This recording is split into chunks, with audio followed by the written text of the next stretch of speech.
That's right. Yeah. Are you drinking wine too, John? I am, but right now I'm drinking water. Okay, Water. I so thought that would be too decadent. I'm gonna hit broadcast in 3, 2, 1, go.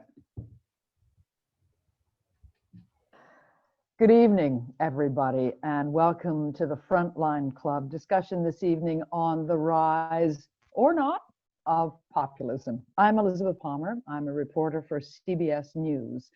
In a moment, I will introduce our very distinguished guests, but housekeeping notes, we welcome questions, and we will try and get to you.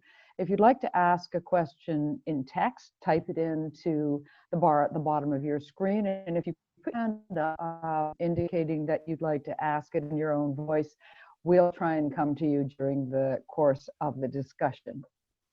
I'm very pleased to welcome this evening two distinguished journalists whom I'm proud to call colleagues. John Lee Anderson is joining us from Santiago in Chile this afternoon. He's a staff writer for the New Yorker magazine. He's reported from many of the modern conflict zones, and he has also written some magisterial profiles of important political figures, particularly in Latin America, Che Guevara, Fidel Castro, and one of the great populists of modern times, Hugo Chavez.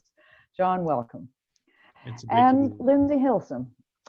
Lindsey is the international editor at Channel 4 News, but she also is a writer. She contributes to the New Statesman, to the Observer, and countless other extremely prestigious publications. And she also is a very accomplished and extremely courageous field reporter. I've worked with her in the field before, and where she leads, we follow, the rest of us follow. Lindsey, welcome. Thank you, Liz. Now, the era of Donald Trump, while not officially over, does seem to be drawing to a close. And that has led some political analysts to maybe wishfully think, or at least project, that this era of populism, of authoritarian nationalism, fascism, even if you might like to call it, is on the wane. And in fact, we are going to turn a corner starting about now. However, the world is being roiled by some pretty huge forces.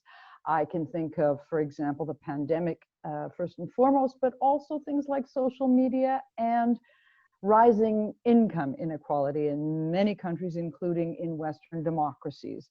And so I guess the simple question we can begin with is populism on the wane or on the rise? And I know that both of you have been in the, might call it ground zero of populism recently in Trump's America, the end days of Trump's America. So let me ask you where you were when President-elect Biden won, and what insights that gave you into where we're heading. Lindsey, do you want to start? Sure. I was in Philadelphia, which is a very Democrat city, but I had been in Pennsylvania, in rural Pennsylvania, which is very pro-Trump. So I had seen both sides in the same state as well as elsewhere. Now, in Philadelphia, there was dancing in the street. There was also, outside the convention center where I was, a collection of Trump supporters, one of whom rather rudely took his trousers down and mooned at the Democrats. And so you can see that this contest isn't over amongst the people. And I think I was looking up what the definition of populism is, and the definition, they vary, of course, but one is it's a leader who comes up with the idea that you have the pure people against the elite. And so the people are the ones who are right and the elite are the ones who are corrupt, what Donald Trump would call the swamp. And I don't think that in America that feeling dies with Donald Trump. It may have lost its leader, or its leader may get less attention, because he will get a lot less attention when he no longer has the bully pulpit of being the president. But those feelings come from somewhere. I suppose we can look at, if we look at the history of where populism is coming from now, it comes after the economic crisis of 2008, just as the fascism of the 1930s came out of the Great Depression. And I suppose my fear now is that with COVID, we're going back down into recession all over the world. So my fear is that those scenes of joy, which I witnessed in Philadelphia, may be short-lived. John, where were you when Biden won? Well, I was in touch with Lindsey because I was on a train going between New York and Washington, D.C. Right. And we were comparing notes. And while I was on the train, it's about a 3-hour train trip, the news came through that Biden had won. That is to say, you know, it was the definitive electoral victory, which, as we know, has been dragged out until now. But this was about 3 days after the election. And the euphoria that swept the train was extraordinary. It was a COVID empty train, but I could hear a woman 3 seats behind me getting on the phone and weeping with someone she knew. The conductor himself, everybody was being very understated and polite, but this feeling of relief was palpable. And when I arrived in Washington, a friend picked me up and we said, let's go over to the White House, where we already had heard that at what is now called Black Lives Plaza, Lafayette Square, there was celebrations. And 2 things happened, I remember. I saw what Lindsey saw in Philadelphia, which was just euphoria. There were people line dancing, every color under the sun together, the usual kind of people that you also meet at peace and love festivals with every cause going. But it was a real celebration. The closer you got to what used to be the perimeter of the White House and was now fenced in for the first time in my life by Donald Trump, I felt the anger swell in me at the idea that this man could have fenced himself off and fenced off the world from himself. So there was lots of angry messages along that fence, and I absolutely sympathize with them. It was a disgrace and a real desecration of the American democratic spirit, I felt. And so I felt very mixed feelings that day. On the one hand, relief and euphoria, but worry and anxiety of the kind that, Lindsey expressed so well about the future. And particularly as an American who lives abroad, but nonetheless goes back and knows, I feel I know my people, I felt that this wasn't over either. And as the days have gone by, of course, I've felt more and more relief that the institutions and people who of genuine democratic spirit and values have remained in place and are coming to the fore, and I cheer it on. But I worry terribly about this Pandora's box that's been opened, the lowering of tone, the lack of respect, the willingness to violence, first verbally and now, as we've seen, physically in the streets of America. And also what I see a lot of, because I travel in Latin America, as Lindsey also has, is the contagion effect of this language, of this lowering of tone, and the fact that there are kindred regimes that have, and leaders who've now come to the fore and have felt protected by this new, whatever we want to call it, populism, authoritarian nationalism. And some of them are still in place. So, and how were they watching? When they saw President Trump defeated at the polls, what were the Bolsonaros and the Orbans thinking? I was watching for Bolsonaro's reaction, and of course, there was none. There was none. Notably or notoriously, he has not yet congratulated Trump. He really hitched his wagon to Trump to the extent of coming up with a slogan, "Make Brazil Great Again." I mean, you can't get more derivative of an imitation show than the one going on in Brazil. A number of other leaders have also withheld their congratulations to Biden.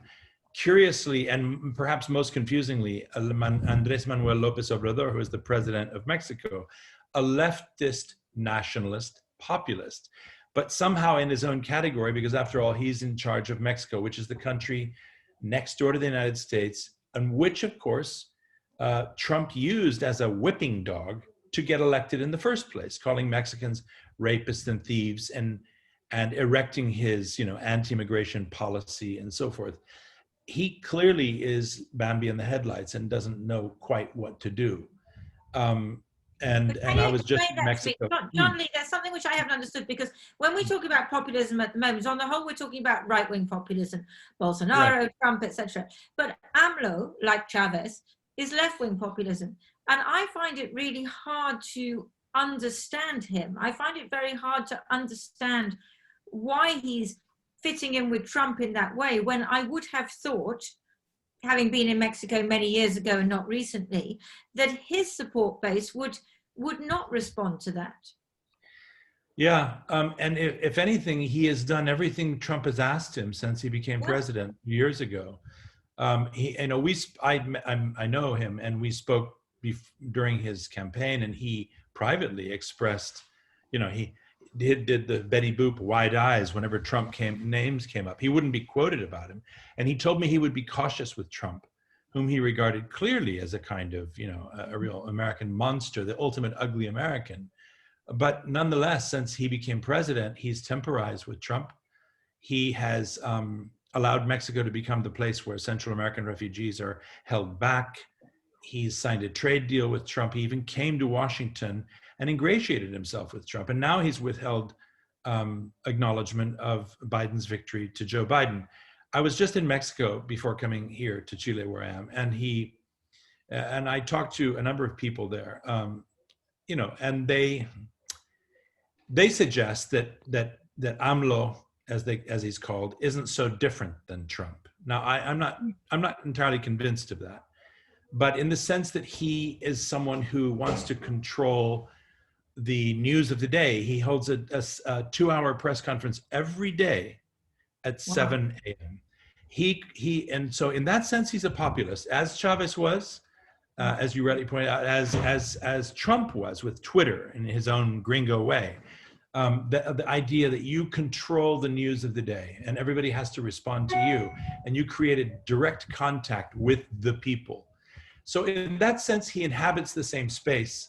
Politically, he's not on the same page, but to the extent that Trump, as we know, cared one iota about human rights or pretty much anything except his own ratings and the promises he made to his base before becoming president, whether it was building the wall or keeping migrants out, as long as AMLO, fed the beast, so to speak, he didn't, he wasn't going to criticize him. In fact, he lowered the tone.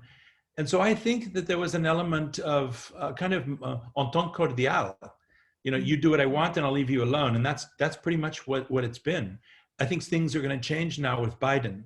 Again, I think populism on the left is, it's something different than populism on the right, which does border on fascism, as Trump's, leanings were clearly in that way. The left, nonetheless, there is a meeting ground, of course, ultimately, when you try to appeal to the people.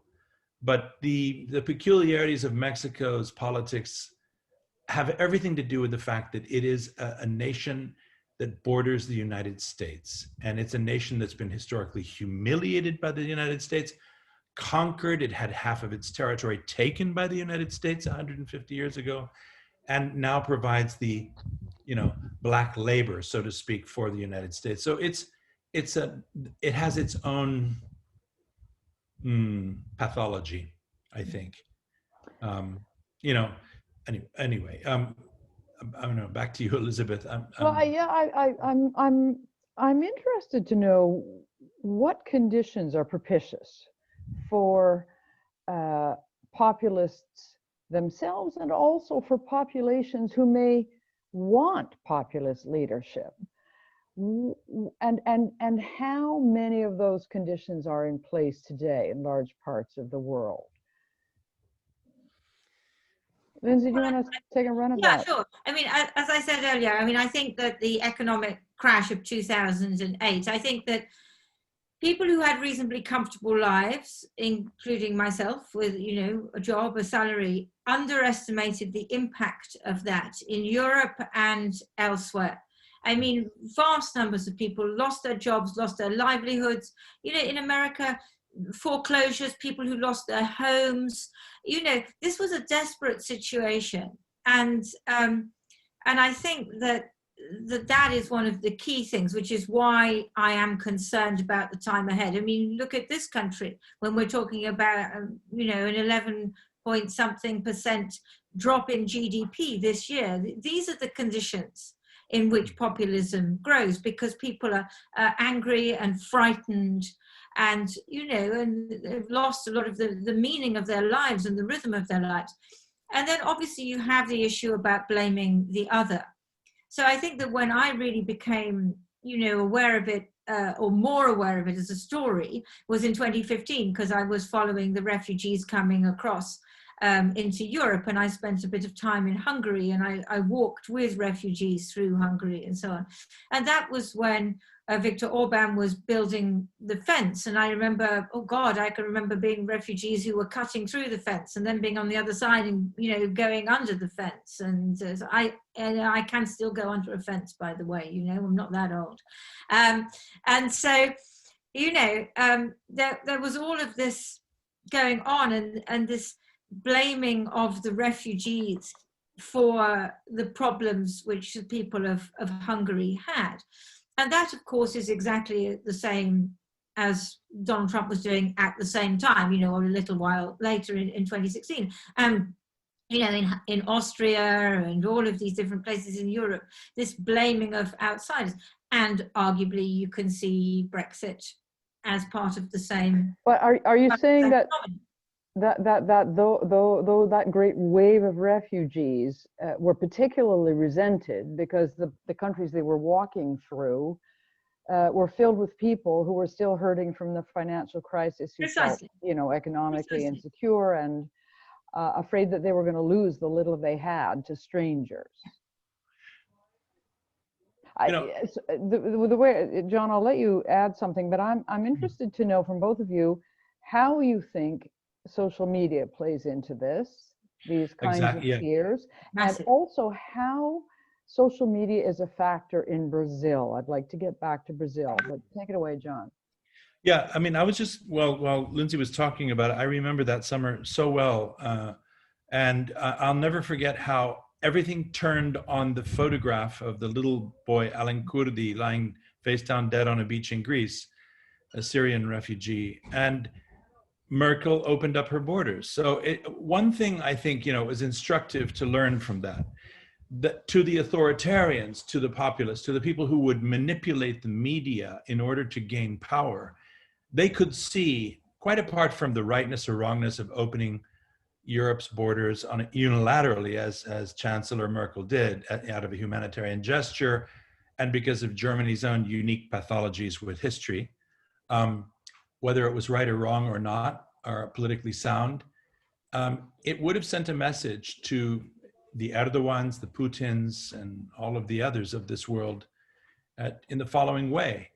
So all it takes is a photograph. All it takes is a photograph, and you can do whatever you want. These 27 nations are putty in our hands. And I mean, fast forward 4 years or 5 years, and I think you'll see that there's a lot of, there's much evidence that in the years since then, the people that were learning already or studying social media, television, the use of the new, you know, WhatsApps, Twitters, whatever, to sell products. Now we're able to see the ways in which they could mestatize their messaging. We saw it with ISIS and their horrific videos. There was a number of things happening from about 2013, 14, 15 that had a kind of a tectonic effect, whether it was the images of those, you know, young men surging through Europe, or the horrific beheadings, which somehow in a lot of people's minds were associated. And there was an outbreak of terror in Europe. We then saw Brexit happen. And, you know, just to go back to the economic factor, there's no doubt that, you know, Thatcher broke the unions in Britain. Tony Blair essentially sold out the socialist part of the Labour Party.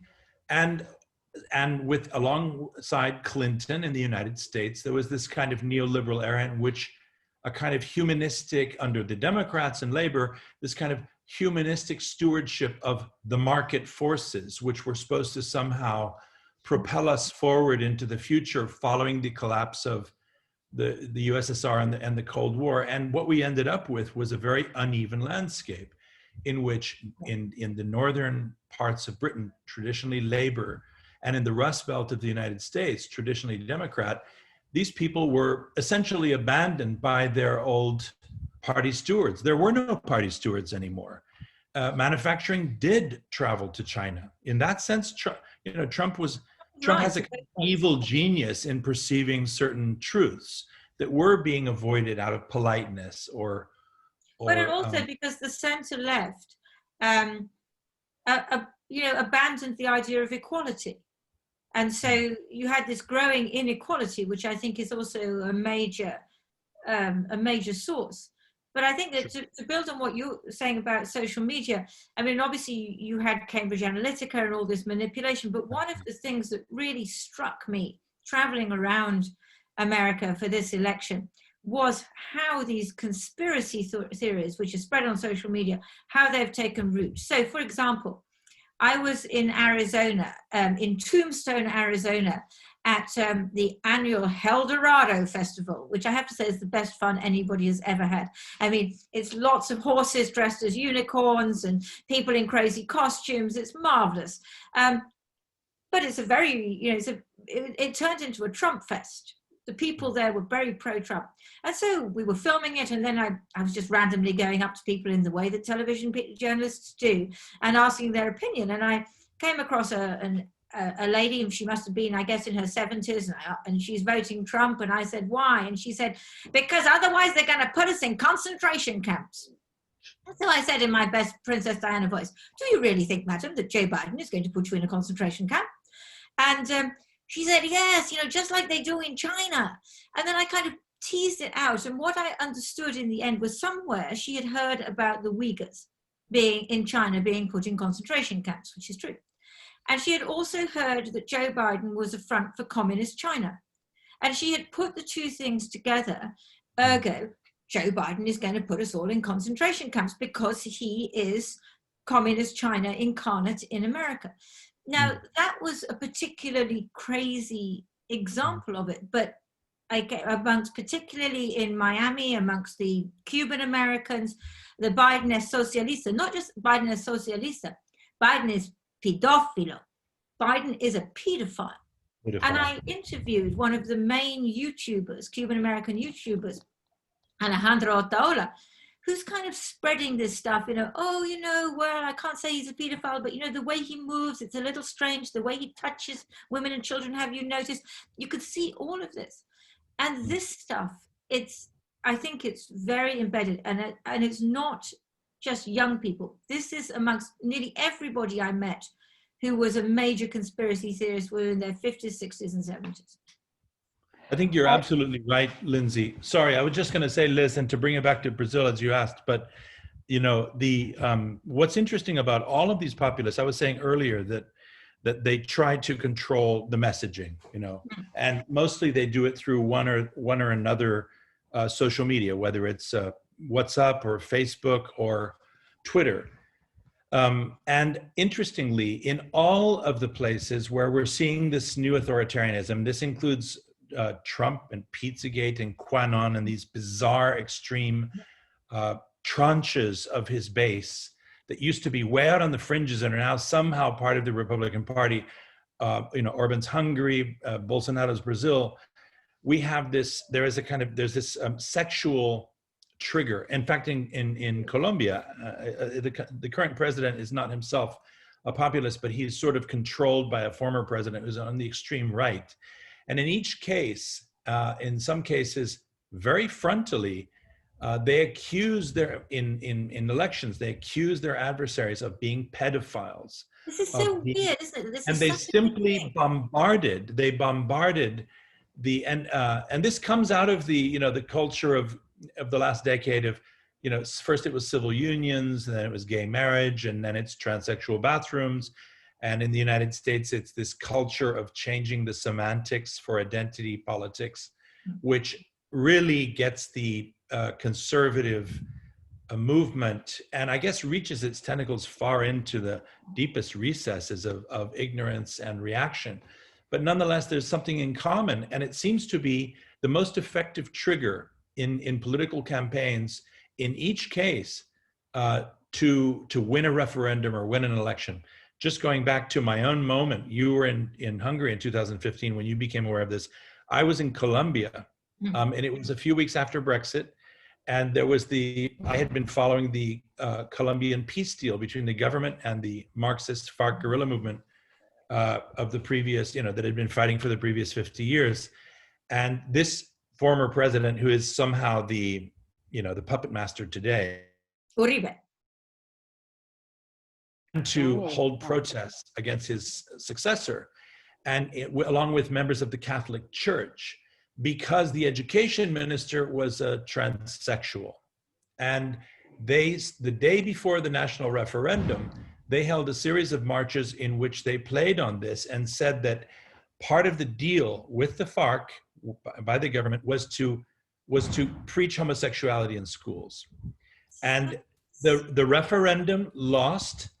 A slight majority, very similar numbers as in Britain with Brexit, voted against the peace deal. And the president had to spend the next 2 months juggling, and he had to get rid of the socially progressive clauses in the peace deal in order to push it through.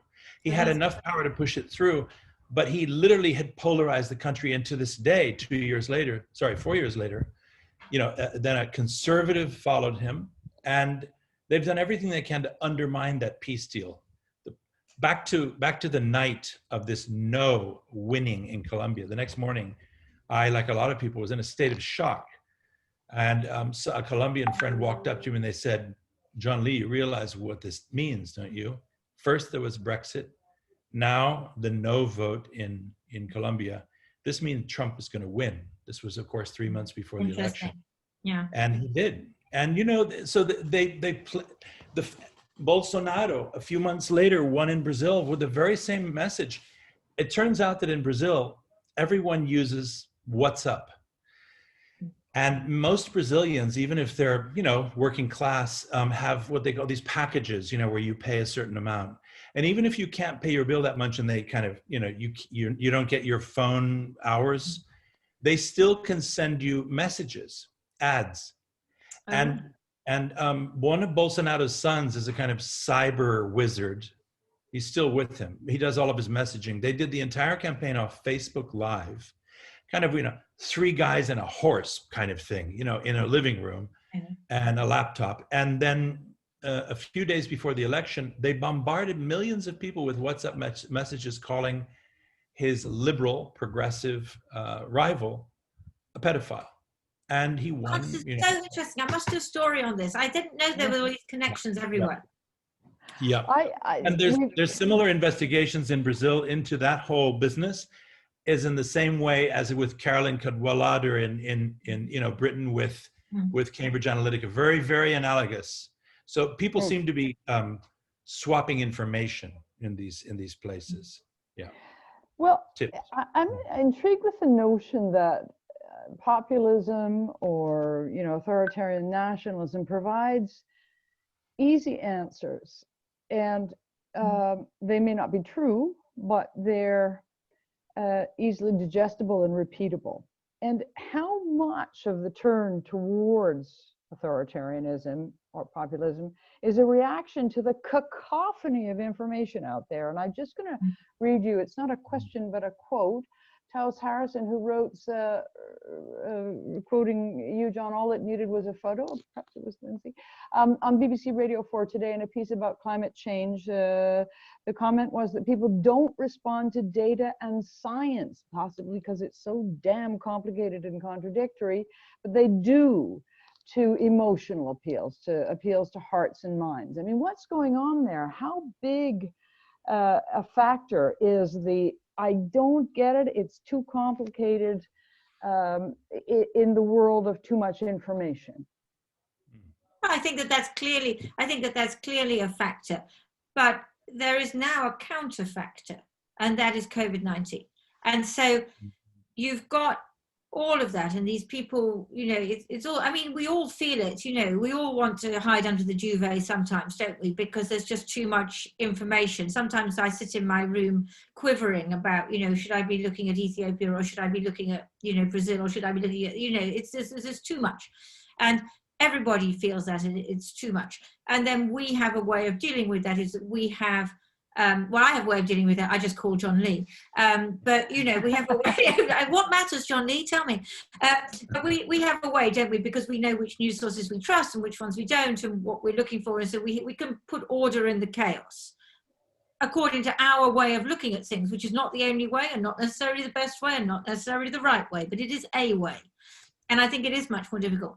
But now you have this thing, COVID-19, which doesn't care about the information out there. And of course, I know that there are anti-vaxxers, and I know that there are conspiracy theories around it. But these populists came to power with simple solutions, and they came to power through their campaigning, and they cannot govern.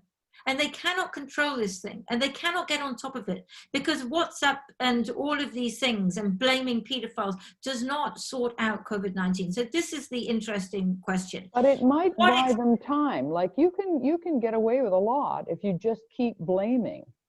Totally. But, you know, Trump was voted out, and, you know, there's all sorts of analyses of why. But one of the main ones is because people were dying, because he did not have a policy that worked on COVID-19. Now, Brazil, Bolsonaro has been appalling on COVID-19. You know, the number, I was there earlier in the year at the height of it, it's terrible. Will that make people move against him? I don't know. John Lee, what do you think? You know, it's very troubling, Lindsay, but absolutely, as you say, I mean, he was very an analogous behavior to Trump's with COVID. And yet, and I'm, as I say, I'm headed there. I'm trying to make sense out of the latest in Brazil. But what I'm hearing is that his polling has actually gone up. Now, Oh, no, really? How is that possible? It's very difficult. I mean, in one of his latest interventions, and this is about the 10th time, he said something deeply wounding and cutting to his own people, and heartlessly since COVID. You know, he began by walking around saying, we all have to die sometime, and, you know, so what, and that kind of thing. It's all televised. Just about a week ago, he came out and he repeated this sentiment, and he said, you know, we all have to die. Let's stop being a bunch of sissies. He actually used a worse word, a homophobic word.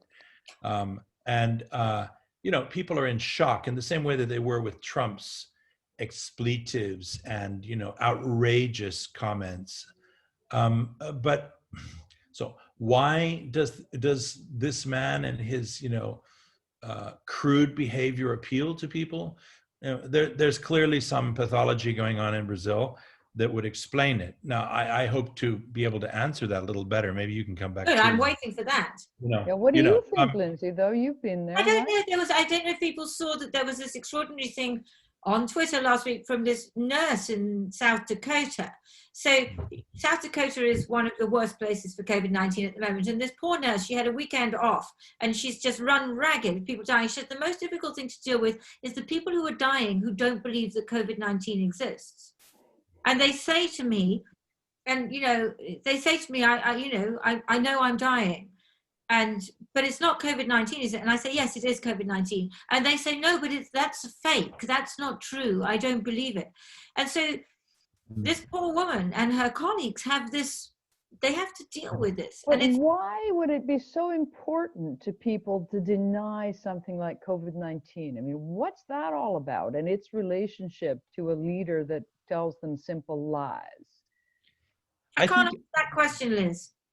Well, you know, I have an idea. It just came up while we were speaking. Actually, it was when you were talking earlier, Lindsay. And I went back to the Cold War, and I was thinking about what you were saying about, you know, Americans and this kind of, you know, very callow, innocent, or ignorant response to you know, to science, and being unable to well, actually, it was in your question, Liz. This people. Is it possible that it's because people are unable to absorb scientific information, or maybe things that they don't see?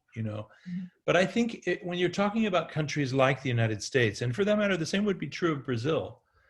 I think you're talking about people who have been very conditioned by the Cold War. Remember that went on for a long time. And speaking for Americans, but also pretty much through Latin America, it was very reductionist. The anti-communist message, however much virtue there was in opposing communism, the actual way it was unveiled and channeled to the populations in Latin America, and for that matter, the United States, was brutish and crude and sometimes murderous. So you had several generations of people that were told that anything related to communism, in fact, the word socialism in the United States, the very people that would benefit from socialized medicine running for their guns.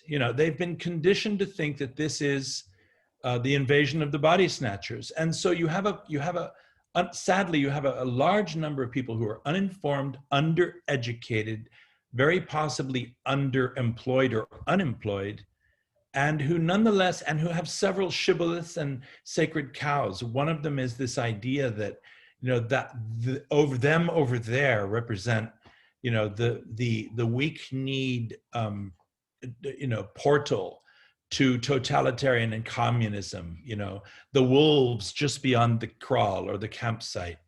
And, it was equally, there's actually many analogies that can be made between Brazil and the United States.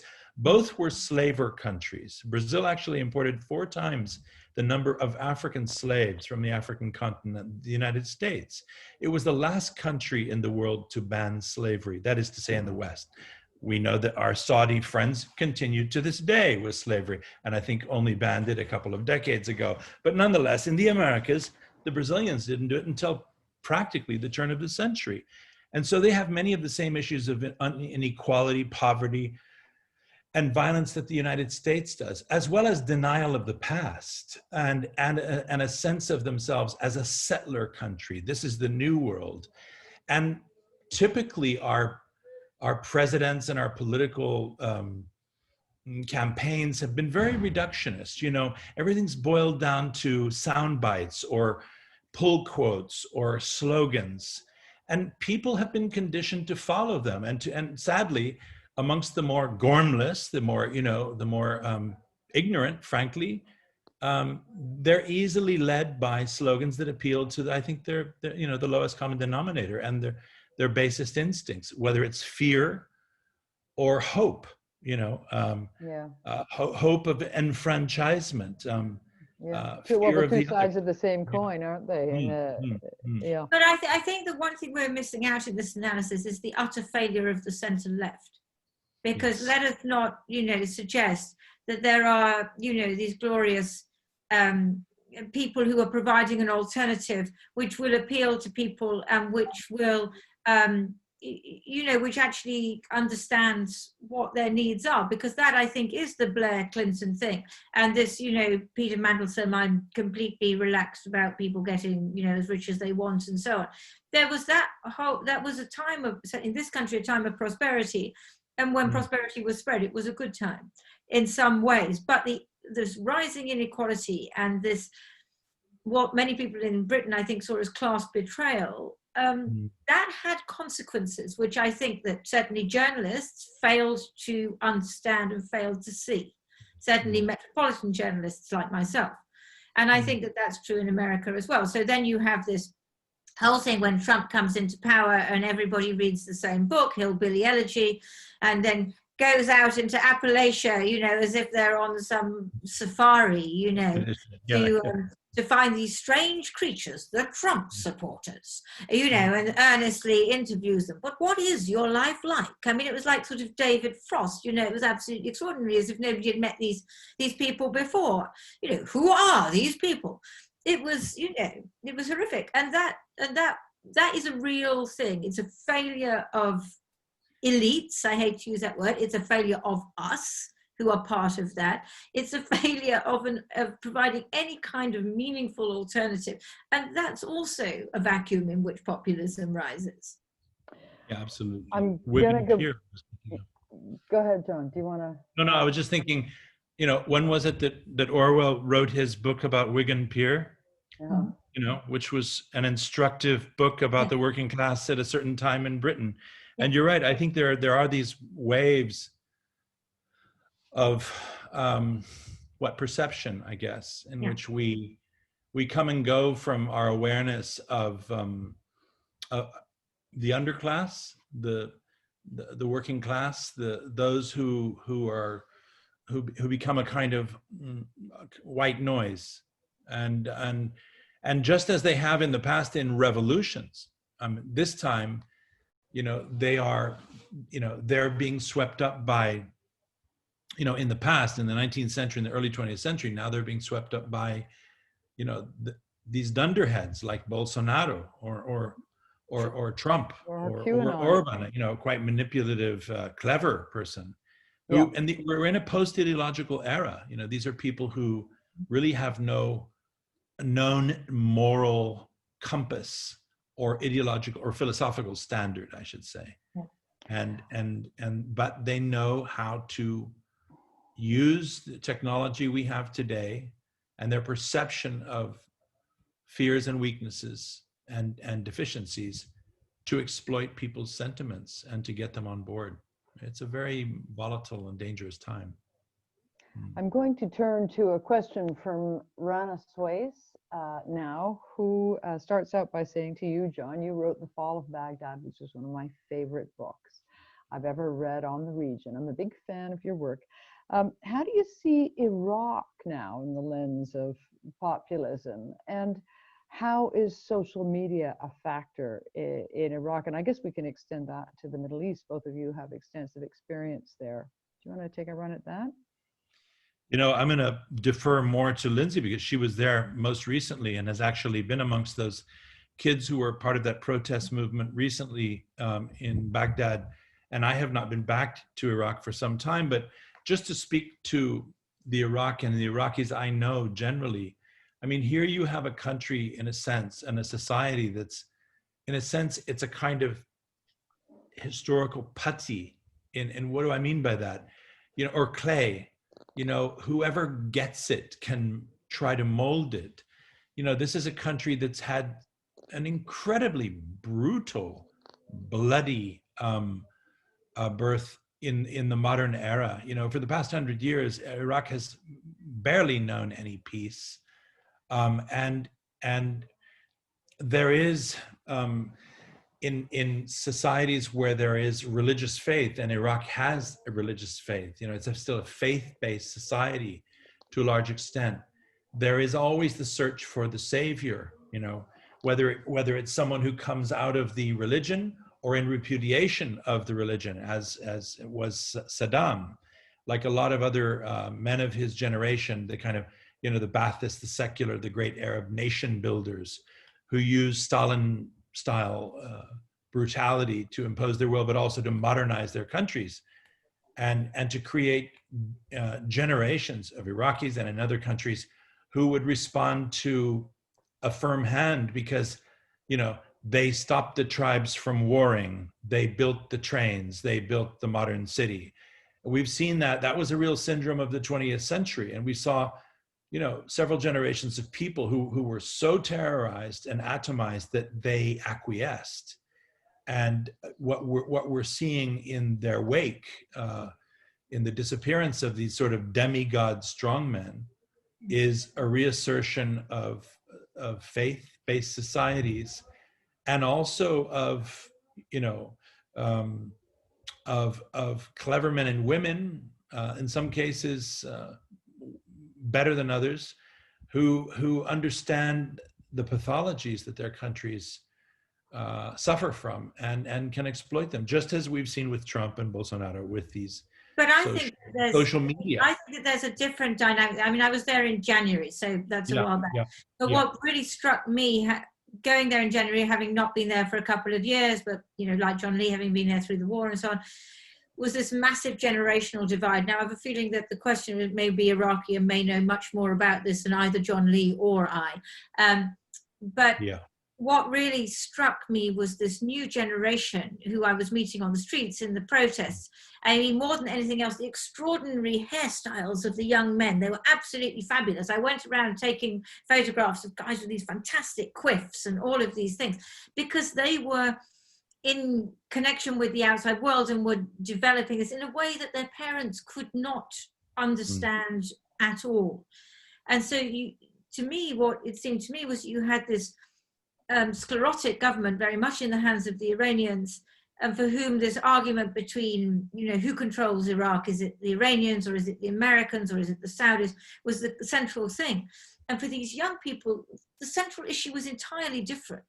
The central issue was about how are we going to live as ourselves in the meaning of our own individual lives, which was something that you would never have found in Saddam's time, or because people didn't have a concept of their individual lives in the same way.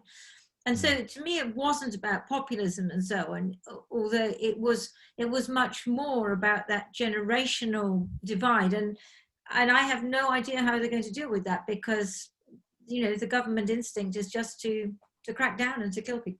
Yeah. Similar thing is happening in Cuba right now, by the way. But anyway, I'm sure. Yeah. There's Really? it's just beginning.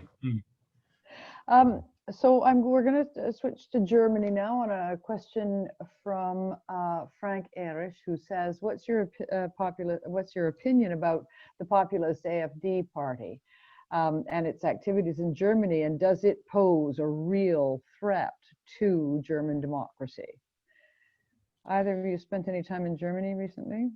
A little earlier this year, but I wouldn't regard myself in any way as someone who truly understands or knows or is familiar with German politics. But I read a bit about them, and I see in the sense that they, inhabit a really uncomfortable proximity to the extreme right, given Germany's past, and particularly what used to be East Germany's unreconciled relationship with its demons.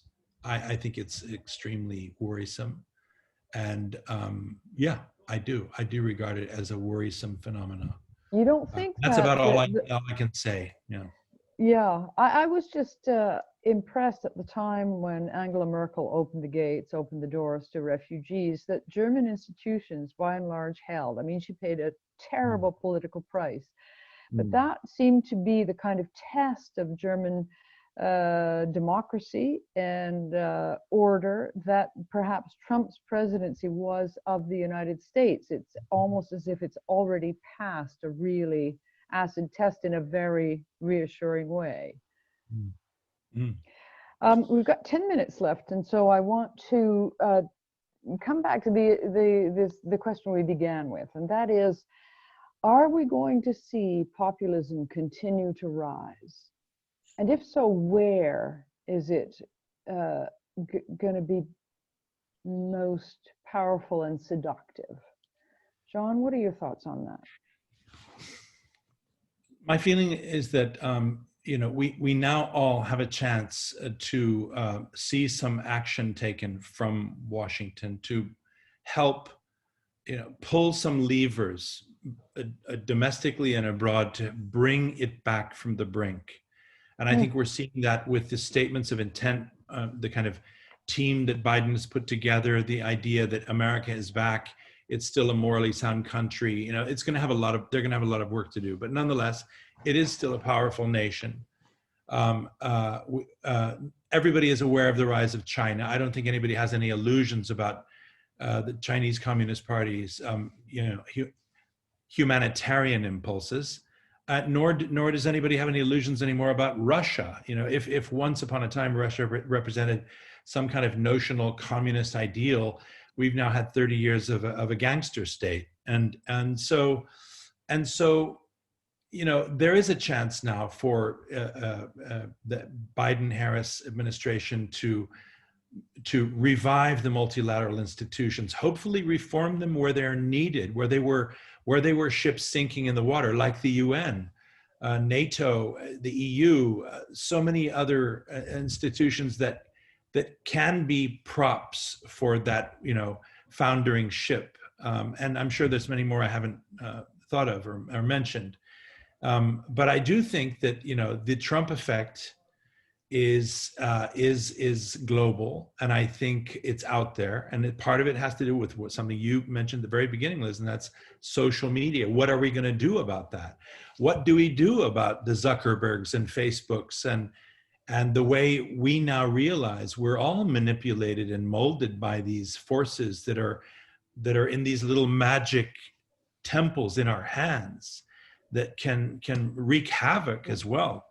I was just in Africa not too long ago, and it's not on our news headlines, but the president of Tanzania, who was just reelected, it's not a neuralgic state, so it's off center. But Magufuli, he was reelected. He seems to have stolen the election. He dealt with COVID by saying that we can beat it by praying. It's classic populism. Africa, with many of these countries, have tribal traditions. They've had superimposed on them kind of Cold War strongmen, and now they're some are stumbling towards a democratic future, but many still have these kind of big men in charge of them. Museveni in Uganda has been in for something like 34 years. These places are prime targets for manipulation through populist messaging. And throughout Latin America, we're going to continue to see it because we still have Bolsonaro. There's a couple in Central America.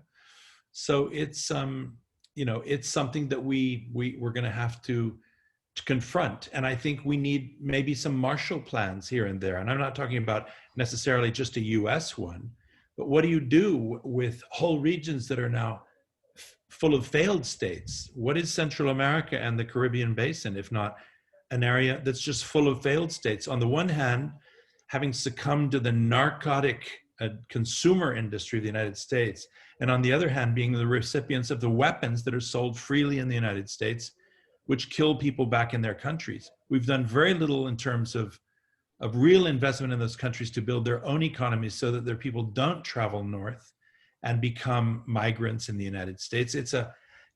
We have a toxic synergy that the US in particular has a huge moral responsibility for, and I believe an economic one as well. If we're going to right the ship and avert new dictatorships, new despotic, regimes, and for that matter, Trump-like populisms, we're going to have to invest in certain parts of the world more than others, and really, really, really do it, for the first time in a long time.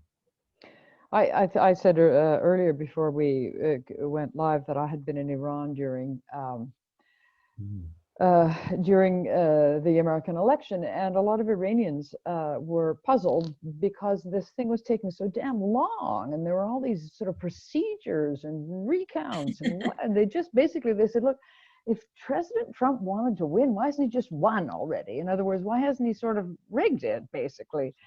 And it occurred to me then that the lesson of the American election, to some extent, is that even powerful, committed populists can be undone by strong institutions. And so the lesson of the American election to other populists is we better gut the institutions really fast because they're going to be the end of us. In other words, there's a dangerous message coming out of the American election, or at least it's going to give them some ideas. Now that was just my own interjection. But Lindsey, do you want to take a look at run at whether or not populism is on the wane or on the rise? I mean, I agree with John Lee that the demise of Trump is very important, and I think that it will take a dip because of that. But the area of the world I guess I'm concerned about is Eastern Europe, because you look at who congratulated Trump on winning, the leader of Slovenia, and then you have and then there were senior people in Estonia also, and so and some of these places have been, their economies have been hit by COVID, although they haven't done as badly as Western Europe has done, interestingly enough. And so that is my worry, is really, I think both Eastern and Western Europe is areas which have been, where the economies are going to be in the doldrums, maybe for 3-4 years. And also places where there is a history of anti-Semitism, because anti-Semitism is another issue which frequently arises in populism because it is the classic historic, That's otherization. Yeah, That's yeah. how you can other Mexicans or whatever. But in Europe, it's normally the Jews, isn't it? And so, those, so Europe, I think, worries me a lot because it's less influenced by America than Latin America is. It has more of its own dynamics. And we're still, and obviously you're seeing in Poland, the assault on women's rights and abortion. Orban is very popular. Orban is doing very well. He has gutted the institutions. Poland is attacking the institutions. The European Union is completely failing to deal with that amongst its own members. It's completely, Poland and Hungary are able to veto things that the European Union wants to do. And so I look at those parts of, I look at Europe with great concern, but I don't want to end on a totally negative note, because I do think that the other thing is that populists have been exposed by their failure to deal with the pandemic. Yeah. And I do think that in America, 5 million more people voted for Joe Biden, who is a centrist. He, now, and we don't have time to discuss this, the left in America, Bernie Sanders. Is Bernie Sanders a populist? That's a topic for another day. But one of the things I did was I tried to talk to people who had voted for Trump in 2016 and were going to vote for Biden this time. And I came across a lovely woman in suburban Pennsylvania. And interestingly, she was somebody who worked for a funeral service. And so she had a lot of people on the phone thinking they were going to die of COVID or watching their family members dying. She had seen a lot of serious stuff. And she said, I can't, why? She said, I'm embarrassed that I voted for Trump last time. I voted for a celebrity. I loved his show. Nobody could dissuade me. That was why I went for it. And I said, well, you loved him for those reasons. Isn't Biden a bit boring? And she said, oh, we could do with boring now. And I do think that there is a sense of that in America and maybe in other places. Oh, Lord, make politics boring. And that is a very anti-populist thought. Yeah, the comics are going to miss Trump, aren't they? Oh, yes. And so will be journalists who go running after every bloody tweet and so on. I mean, part of it's our fault. Oh, well, yeah, that was the challenge of the age. I know my Washington colleagues had to every day do a triage. How many of this barrage of tweets are worthy of any kind of consideration? Who created Nigel Farage? The media created Nigel Farage. Yeah. How often was Nigel Farage on television? All the time. Why was he always on the television? Why was Jacob Rees-Mogg always on television? Because they're available. Because you get to an hour before they're good TV. And, they're always there. And they'll give you a very good soundbite, and they're always there. So we have to dance off the stage fairly quickly now, but you have brought us back to one last question, which is a good one, and let's keep our answers short. If you keep your answers short, if you would, and that is, what are the responsibility of journalists, and what can journalists do to counter populism in the next chapter? That's from Caroline to Bertodano, and thank you very much for an excellent question, which honestly I'd love to hear your thoughts, because it preys on me as a journalist, and I'm not sure how best to direct my efforts. John, what would you say? I find myself telling young journalists in Latin America, I speak, and pretty much everywhere, that I'm using the word militant. It may not be the right word, but I say we must be militant. We must be activists in defense of our profession and therefore of democracy. If nothing else we've learned from Donald Trump, it's that he regards us, in fact, all authoritarians regard us as the enemy. And without trying to exalt our individual condition as journalists, there's no doubt that we are a kind of public servant. And the best of us try to do our sincere best to relay what we believe to be the reality. We don't do fake news. We aren't perfect. We're not objective, but we do try to be sincere.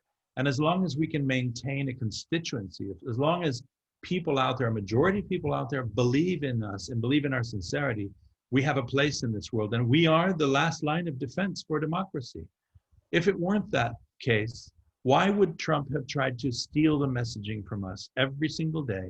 And why did he attack us to our faces and by name and call us enemy of the people every day? One thing I learned was that he was my enemy. In fact, any leader, any official who tells a journalist that they're his enemy or her enemy, in fact, is a mortal foe and must be fought as one. Now, I think we can do so through our profession. It means we have to pull out all the stops. We have to really think about and get neurotic about how much airtime we're giving those people. And when necessary, we need to turn them off. And if possible, we need to find ways to fight them. I don't think that we can sit on our hands anymore. Climate change is coming. We don't have a lot of time. We've got to win this battle. That's what I would say. Yeah, climate But change I is like also COVID. think- But I also think that, I mean, without sounding like a populist myself by talking about the people, we treat the people with respect. And one of the things that I've learned in reporting America is that it is my job to interview people who voted for Trump and who plan to vote for Trump with respect, and to listen to them, and to not treat them with derision, and to not treat them as if I am better than them and I know better. My job is to understand this phenomenon. And if I can't communicate with those people and those people can't communicate with me and I can't convey that, then there is no hope at all. Because then all you are doing is being, those annoying people, of which we are seeing a lot of, preaching to the converted and telling us, what words that we as journalists can use, Latin X. I don't know I haven't met anybody in, America who is Latino, Latina, Hispanic, Cuban American, Venezuelan American. People describe themselves in many different ways, but on the whole, not Latin X, which is coming from somewhere else. A lot of Latinos and Black people voted for Trump. It's our job to understand why. It is our job, I agree with John Lee, it's our job to call out lies, and it's our job to not be manipulated, but it is also our job to understand and to not blame people. Blame leaders, but don't blame people. Well, a call to arms. Thank you very much to both of you. It's been such a pleasure to hear your thoughts and to see you. Let me wish you a happy American Thanksgiving, and to any Americans who've tuned in, a happy Thanksgiving to you, and many thanks. It's been so interesting. Thank you, Liz. Thanks, Liz. Thank you. Good night. Good night.